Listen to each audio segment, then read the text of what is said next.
right, good afternoon. Rob Finney and legendary Jeff Carver here for another Road to Real. We're going to talk about this amazing hurricane swell we just had. We're going to talk a little bit about the freaking awesome surf lessons that we've been having over at Real Water Sports.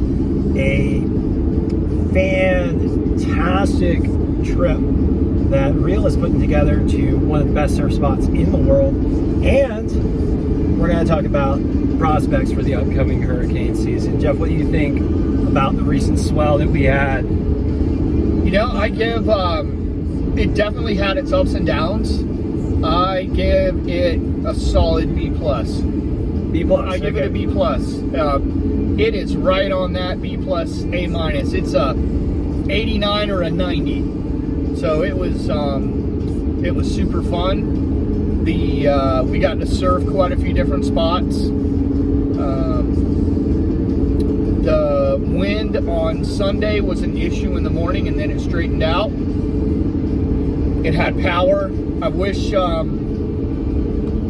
was a little bit more consistency on Monday when it cleaned up and had that good shape. But man, there was some fantastic barrels. Everyone spread out, shared. It was a recharge. The vibes were good in the water. It was really great. Got to try out a couple new boards, and Charlie caught his first hurricane swell wave, and he loved it. There we go. Yeah, that's what it's about. Yeah, this one came in like kind of a surprise Friday morning. At first, the buoy was not really pinging yet, and then all of a sudden the swell arrived. Boom. And there were just beautiful like golden waves down missed there. That one. Yeah, and we missed it like right at the beginning, but then we caught up to it over at Beach Access where the period was like crazy long, and we were getting these like closeout waves, like closing out like Sea Haven to just like a huge section of that area there. And then there's a few corners, but you had to you really had to hunt. There's a lot of power in that one there, right? There was a lot of power. It was fantastic. Very technical. Yeah. But if you were in the right spot and could kind of like angle off that rip, you were going to get a really good wave. And there was a few diamonds in the rough for sure. I would say that the northern areas, albeit a little bit smaller, maybe a foot less in size, was gained in the form and the thickness of the lip. That was quite rewarding. Yeah, we had some great surf sessions in the northern areas. I had a morning surf session up at Jeanette's, which was actually really good, and then we were over at some northern spots that will hitherto remain unnamed. Some great rides though, and yeah, for me it was fun. I mean, I had gotten used to the smaller waves this summer, so it was nice to get back to that power. And Ernesto did bring the power for sure, and some of the form. 4 days of waves, much needed. Good waves. I'm gonna tell you what. Before this, when I was running on fumes, it's just been pound with work, and I love it, but I needed a recharge badly, and it's amazing how some good waves can just reset your whole persona. And I mean, that's why we do what we do. Surfing it's the most healthy drug in the world. It's pure joy in physical form. Absolutely. Oh man! And a shout out to Chase Wood, Adam, Pat Merritt. Yeah, and your little buddy, little Charlie. Dude, he paddled out, no hesitation. Yeah. I texted him. I was like, "All right, Charlie, we're sending it." And I told Ann, I was like, "All right, I'll be there at 10:30." Told Jesse, "Hey, I'm taking Charlie. He's gonna get some juice." I've never seen a kid run fat. He was waiting on the beach nicely with his grandma, and then I said, "Charlie, let's go." Boom! He flew away. It was great. There's no feeling like that. I mean, your first hurricane swell. He crushed it. I was very, very proud of him. He got some really good rides. Oh, yeah. All right, so let's talk a little bit about the surf school. We're still, making new surfers, having wonderful lessons. We're talking about that pure joy and physical form there. Today was fantastic. What are your thoughts, Jeff? Today was a great day. I was worried this morning. We had big king tides. King tides, onshore wind, northeast about 15. And it hurt the quality of the wave. I didn't want to pull the plug on today, so I was like, all right, let's press pause and push back. We had an incredible afternoon. Everyone got great rides, and we pushed through. You know, the waves are always, the waves are as fun as you can make them. And when you have the best surf team getting you on those waves and showing you their stoke and their joy, that's how you have success. It's been a great year. We've made a lot of new riders, and looking forward to making even more. Yeah, any day in the ocean catching waves is a good day, especially when you're a new surfer, for sure. And all right, so we do have an exciting mission. Yep. Down to the flip side, the underside, right? The other Chicamacomico. Yeah, there we go. The Chicamacomico of Peru. Yes. We're heading down for 2 weeks in Peru. 2 8-day sessions. The 8th to the 16th, the 8th to the 15th, and the 16th to the 23rd of March. It is, we will be staying in the Chicama Boutique Hotel, and I've caught some of my best waves ever in Peru in March.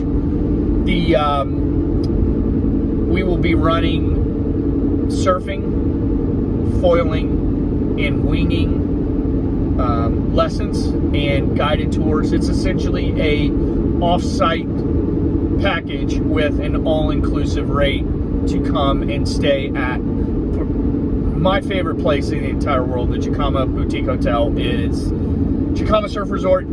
That's my family in Peru. I love it, and I'm super, super pumped to share my love of this place with new friends and current friends. So that'll be exciting. So Jeff was talking about it this morning. I was getting super stoked about this thing. Apparently you walk out on this massive promontory of rock that looks like a moonscape. Yep. All the way to the end where there's some rocks where you get out there in the water, and I mean, what, like swell coming in at 5, 8, 6 foot? I would say March varied from 2 to 4 foot to 8 to 10 foot, depending on where you are at the point. March does seem to have a more westerly, southwesterly component than as the year progresses. So you definitely want that southwest swell for when we get there. Hopefully we'll be looking at like 7 feet at 15 seconds. Boom, sending it. And that's one of the longest lefts in the world. It's the longest left in the world. Like, how many minutes is that? Like 3.5 minutes. 3.5. Right around there. Imagine that. Most rides on the wave are what, like 10 seconds. 10 seconds. Yeah. So it's like 30 times that guy's hooked wave. up. Yeah. Oh yeah. Fishing some drum. Oh yeah. Getting some drum over there in Oregon Inlet. Oh yeah. So yeah, come with us. Ride some 3-minute plus long waves in Chicama. Chicama. Waves is Rodanthe is Chicamacomico. I know. I'm just and Chicama, Peru. It's ironic that they're both Chicama. Yep. Cool. All right. So last but not least, let's talk rest of this hurricane season. We've got a bit of a lull due to the fact that Africa once again has coughed up a big cloud of dust, which is suppressing tropical cyclone development. But further on in the hurricane season, we're still looking at the potential for a lot. What do you think, Jeff? What do you think the likelihood is that we're going to get some more Ernestos down the pipe? Well, the GFS has already shown Ernesto a similarity in the ultra long range. You know, take those with a grain of salt. But I believe that we get into the first week of September and it's going to go boom, and it's going to, I believe we're going to have some moist atmosphere. I think the wave train is going to start up, and hopefully it cranks through the new year. That would be fantastic. I would very much enjoy that. It does look like, I was looking at the pressure anomalies earlier today, and it does look like we have some lower pressures closer to home coming in the form of fronts in the near future. So we'll see. Hopefully we have Ernestos with frontal blockers. That is the best scenario. Yeah, and you get the instability coming in from those fronts over the ocean, kicking up the swell as well. So if you get the fronts pumping through with that trough that's been very persistent over the U.S. East, we'll tend to turn those storms toward the north into the Atlantic Ocean. Yep. And also generate some swell of their own as well. The other thing is that the Atlantic Ocean is still near record warm. It's hot. Yeah, it's near record, and the Pacific is trending toward La Nina. It's in INSO neutral, which is more favorable for tropical cyclone development, but most favorable is La Nina. And then that last piece is the moist atmosphere. But we were forecasted to go into La Nina at the end of August. Yeah, might be setting up that way, man. Yeah, it's definitely setting up for a likely La Nina this fall. So there's a lot of factors pointing toward an active fall hurricane season. We shall see. According to the National Hurricane Center, this hurricane season is already one of the 4 top most active hurricane seasons so far this year, from the measure of accumulated cyclone energy, or ACE. So we're already seeing. Beryl did a lot for that. Yeah, Beryl definitely did, but yeah, and I think we're probably looking at an active fall as well. Yeah, I agree. I agree. I feel like I just got warmed up. I'm ready for some waves. Yeah, we want some more hurricane swell here in the Outer Banks for sure. All right, anything to say in conclusion, or? Thank you to the followers. Thank you for thank you to the board makers. Thank you, David Werner. And yeah, thanks, Dave. Appreciate everything. All right. Late.